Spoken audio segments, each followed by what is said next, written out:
Yo sí te voy a mostrar la prueba de que María sí fue asunta al cielo en cuerpo y alma. Me dirán, no, es que la Biblia solo menciona la ascensión de Jesucristo, no la asunción de la Santísima Virgen María. Y es, pues claro, esa es la única prueba. Pues no, porque por 300 años del cristianismo, los primeros 300 años, no existía la Biblia.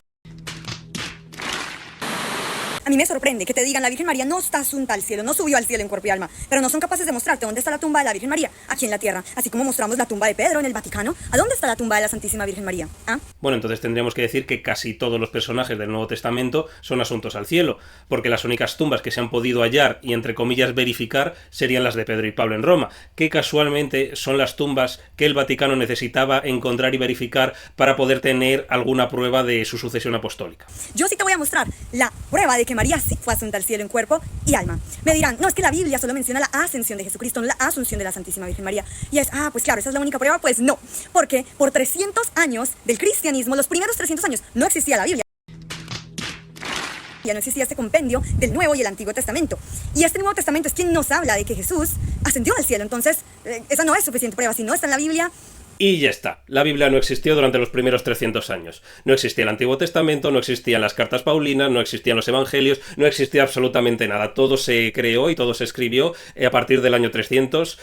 Y ya está, y si lo dice esta chica, pues tenemos que creerla. ¿Qué creían los primeros cristianos? ¿Cómo sabemos que creían ellos? Miramos los documentos que ellos escribieron y que escribían qué profesaban y qué creían. Vámonos a ello. San Epifanio de Salamina, en el año 403 después de Cristo, dice: sigan lo que indican las escrituras, en las cuales no se encuentra mención de la muerte de María. Pues empezamos bien, porque Epifanio de Salamina en ningún momento habla de la Asunción, y precisamente no habla de la Asunción por lo que dice en su documento de Panarión, porque no hay evidencia en las escrituras sobre la muerte de María, por lo tanto no se puede hablar de manera precisa. Y esta sí, San Gregorio de Tours, 594 después de Cristo, escribe lo siguiente. Hace referencia a esto que creían los primeros cristianos, que enseña: finalmente, cuando la Santísima María, habiendo completado el curso de su vida terrenal, estaba por ser llamada de este mundo, todos los apóstoles de diferentes regiones se reunieron en su casa. Cuando escucharon que sería llevada de este mundo, permanecieron junto a ella. Este es el testimonio. Cuando escucharon que sería llevada, permanecieron junto a ella. Ellos vieron qué pasó. Y miren, el Señor Jesús vino con sus ángeles y llevando su alma se la entregó al arcángel Miguel y se retiró. Al amanecer, los apóstoles levantaron su cuerpo sobre un camastro, lo colocaron en una tumba e hicieron guardia para cuidarlo, esperando la llegada del Señor.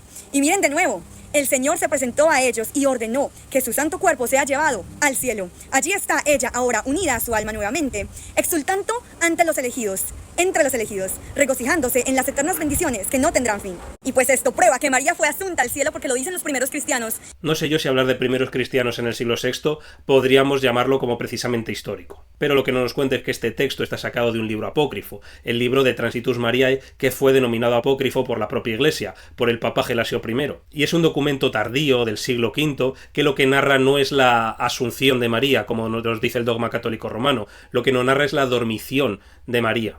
La diferencia está en que Roma dice que María fue asunta al cielo en cuerpo y alma, y la dormición dice que María primero murió, pusieron su cuerpo en una tumba y más adelante ese cuerpo fue ascendido al cielo. Y es por eso que los protestantes tenemos tan en consideración la Biblia, porque sabemos de manera segura y certera que la Biblia siempre nos va a dirigir a la verdad, y rechazamos toda clase de libros apócrifos, que incluso fueron denominados apócrifos por la propia Iglesia primitiva, pero que fueron leyendas que continuaron vigentes en la fe popular. Por lo tanto, es importante que decidamos en qué vamos a poner nuestra fe, si en las escrituras o si en estos libros apócrifos. Cuando a mí un protestante me dice: es que tú amas mucho a la Virgen María, yo le contesto: y jamás la podría amar tanto como la amó Cristo, porque yo sí quiero imitar a Cristo. Es que Jesús la escogió. ¿Qué andas tú diciendo que María no, que María esto, María el otro? Jesús, Dios mismo la escogió.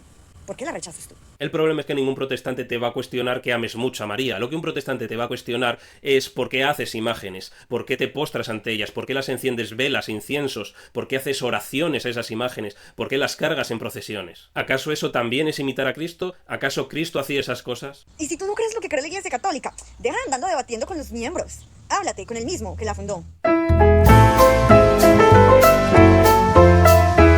Bien, pues podemos empezar desmintiendo la primera falacia, que es que Jesús no fundó ninguna iglesia. De hecho, si vemos en el texto, dice Jesús que él edifica la iglesia, pero finalmente los que fundan las iglesias son siempre las personas. No encontramos ninguna evidencia de que Jesús fuese a Roma a fundar la iglesia de Roma. De hecho, la propia tradición católica dice que el que funda la iglesia de Roma es Pedro y no Jesús. Seguramente sea por eso por lo que dice que no hay que debatir con miembros del catolicismo, porque terminan diciendo cosas como esta. Y bueno, yo diría que una pregunta bastante lícita que nos podemos hacer es: ¿qué tienen que ver Jesús y Pedro con el actual Papa León XIV?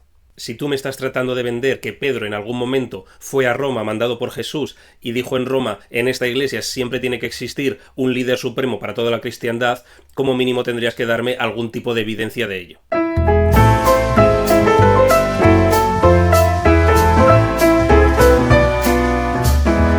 Y aquí es cuando se saca la baza de que en el Vaticano está la tumba de Pedro, pero es que aunque esto fuese verdad, seguiría sin demostrar que Pedro dejó en Roma una serie de líderes supremos. No se sigue el que digamos, como en el Vaticano está la tumba de Pedro, por lo tanto, el Papa León XIV es el líder supremo de toda la cristiandad y tenemos que someternos a todo lo que él diga porque él es infalible. Pero sí me parece necesario que todos conozcamos cómo es que hallaron la tumba de Pedro en Roma. Y es que en el año 1950 la arqueóloga Margherita Guarducci hizo una expedición a lo que son las catacumbas del Vaticano, que antiguamente las catacumbas del Vaticano era una necrópolis. Y es en esta necrópolis que esta arqueóloga encontró un muro y en ese muro había un grafiti con la letra pi y con la letra epsilon, a lo que esta arqueóloga presupuso que esas letras significaban Petrus Enis, que significa Pedro está aquí. Y también presupuso que los restos humanos que había adyacentes a ese muro eran los huesos de Pedro. Y tampoco creáis que el que finalmente dio validez a que esta tumba era la tumba de Pedro fue un grupo de científicos. El que dio validez a esta tumba fue el Papa Pablo VI, que sin ningún tipo de conocimiento arqueológico, él de manera, imagino que infalible, decidió que esta tumba efectivamente correspondía a Pedro. Pero no voy a dar mi opinión sobre este tipo de hallazgos, voy a dejar que cada uno saque sus propias conclusiones. Dice la Biblia que el purgatorio sí existe. Apocalipsis 21:27. Al cielo no entrará nada manchado. 1 Corintios 3:15. También habla de la purificación con el fuego en el caso de las horas incompletas. También en Mateo 5:26 Jesús habló de una cárcel temporal, luego de esta vida. Bueno, la última frase de luego de esta vida es algo que ella se ha inventado, no es una frase que el texto dijese. Pero aquí se evidencia cuál es el problema de este dogma, que es la falta de evidencia. Y esto hace que vayan como pollos sin cabeza de versículo en versículo de una manera totalmente inconexa y descontextualizada. Y es que ni siquiera el propio catolicismo sabe explicar qué es exactamente el purgatorio. No se sabe si es un lugar físico, no se sabe exactamente qué consiste esa purificación, no se sabe cuánto tiempo se va a pasar allí, no se sabe absolutamente nada. Lo único que sí sabemos es que en la Edad Media se cobraba unas indulgencias por pasar menos tiempo en el purgatorio, para enriquecerse a costa de la ignorancia de los cristianos. Y este fue uno de los principales motivos por el cual se desencadenó la Reforma Protestante. Y es que gracias a que la Reforma destapó este tipo de escándalos, es que a día de hoy no se cobra por este tipo de indulgencias, sino que simplemente hay que realizar cierto tipo de obras para recibirlas. Nos purificamos. Creer en el purgatorio es creer en la misericordia de Dios, porque ni tú ni yo estamos suficientemente limpios para entrar al cielo, y de hecho